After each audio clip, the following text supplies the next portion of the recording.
Assalamualaikum warahmatullahi wabarakatuh. Sahabat pencari batas, sebentar lagi kita akan masuk ke tanggal 10 Muharram.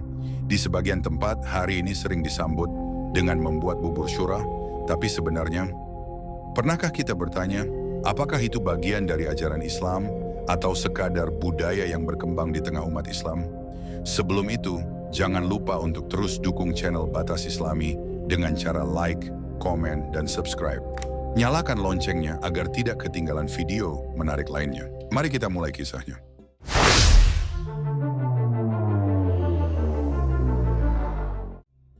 Hari Asyura bukan hari biasa.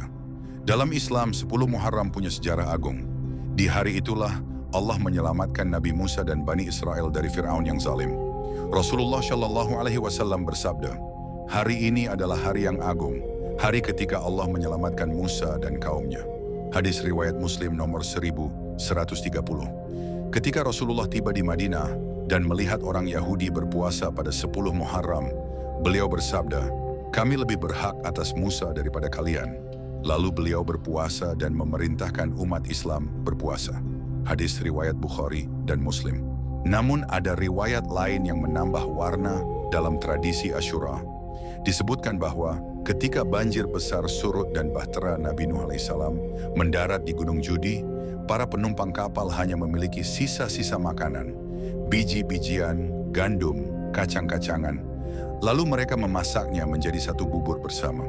Diriwayatkan dalam tafsir Al-Qurtubi, ketika bahtera Nabi Nuh alaihissalam berlabuh di hari Asyura, beliau membuat makanan dari berbagai biji-bijian, lalu memasaknya menjadi bubur. Meski ini tergolong riwayat Israiliyat, ulama membolehkan meriwayatkannya jika tidak bertentangan dengan syariat. Tradisi memasak bubur Asyura tersebar dari Timur Tengah ke dunia Islam. Di Turki, bubur Asyura dikenal sebagai Asyur, bubur manis dengan kacang, gandum, dan madu. Di Iran dan Irak pun mirip. Ketika Islam masuk ke bumi Nusantara ini, tradisi ini ikut bermigrasi, tapi berubah rasa.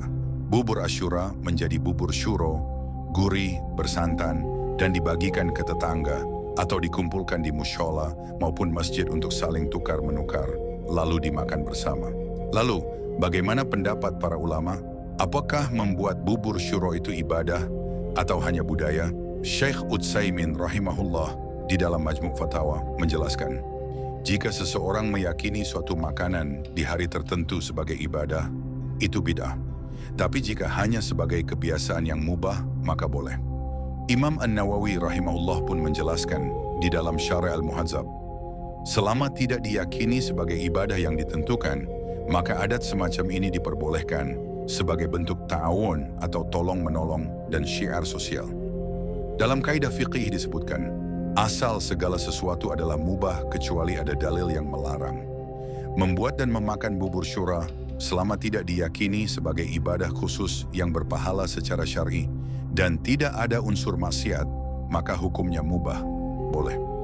Dalam kaidah fiqih lainnya disebutkan, adat atau kebiasaan itu menjadi pertimbangan selama tidak bertentangan dengan syariat. Tradisi membuat bubur syura bisa dibolehkan karena termasuk dalam adat dan selama tidak dicampur dengan hal-hal syirik, khurafat atau keyakinan keliru, maka ia ditoleransi secara fikih. Makanan tertentu pada hari tertentu tidak otomatis bid'ah, kecuali bila dianggap ibadah khusus, dianggap berpahala karena waktu jenisnya, menyerupai ritual agama lain. Jika bubur syuro hanya dimaknai sebagai syiar sosial, tanpa keyakinan sebagai ibadah, maka itu termasuk urusan muamalah dan adat yang dibolehkan. Bubur syuro mengandung simbol mendalam. Ia berasal dari sisa-sisa harapan di bahtera Nabi Nuh. Ia tumbuh di tengah kekeringan dan bencana, menjadi lambang kesabaran dan keberkahan dari hal-hal yang tersisa. Ia menjadi sarana ukhuwah dan berbagi. Bahkan dalam Islam, sebaik-baik manusia adalah yang paling bermanfaat bagi orang lain. Hadis riwayat Tabrani, Hasan. Bubur syuro bukanlah ibadah yang diperintahkan, tapi ia menyimpan makna sejarah, ukhuwah, dan simbol dari perjalanan umat manusia. Selama tidak dianggap sebagai syariat, tidak bertentangan dengan dalil, dan hanya diniatkan sebagai bentuk berbagi, maka ia menjadi bagian dari adat yang indah, bukan agama, tapi cerminan dari jiwa kaum muslimin yang hidup bersama dalam kasih sayang. Agama ini mudah, tapi tetap harus jelas mana yang ibadah, mana yang budaya. Segala bentuk ibadah harus berdasarkan dalil yang syahih, tidak bisa diterka-terka atau ditambah sesuai selera.